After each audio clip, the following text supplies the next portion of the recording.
కువైట్కి వస్తే వంట చేసే మనసులో రావాలి. అప్పుడు కొంచెం ఫుడ్ కష్టాలు ఉండవు. సర్లే, నేను ఓట్స్ అండ్ ఎగ్ ఆమ్లెట్ చేయడం వల్ల చూపిస్తాను రండి.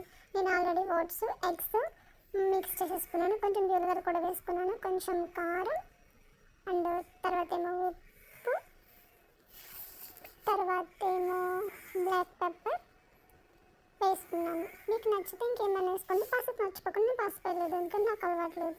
ఇవి మూడు బాగా కలిపేసుకోండి. కలిపేసుకున్న తర్వాత పెనం మీద కొంచెం ఆయిల్ వేసి బాగా హీట్ అయిన తర్వాత ఇది మొత్తం దోశలాగా పెనం మీద వేయండి. వేసిన తర్వాత రెండు సైడ్స్ బ్రౌన్ కలర్ వచ్చేటట్టు, గోల్డెన్ బ్రౌన్ కలర్ వచ్చేటట్టు కొంచెం బాగా రెండు సైడ్స్ కలుచుకోండి. నేనైతే ఎన్ని తిప్పలు పడ్డాను దీన్ని తిప్పడానికి, ఎక్కడ ఇరిగిపోతుందో అని, కానీ విరగలేదు. లాస్ట్లో చూడండి, విరగకుండా బాగానే తిప్పినాను. మా అమ్మ చూస్తే ఎంత హ్యాపీగా ఫీల్ అవుతుందో నా కూతురికి వంట చేయడం వచ్చిందని. బాగా తిప్పినాను. తిప్పిన తర్వాత బాగా కలిపిన తర్వాత చూడండి ఎంత బాగుందో చూడడానికి. ఆమ్లెట్ అండ్ ఓట్స్ మంచి హెల్దీ ఫుడ్.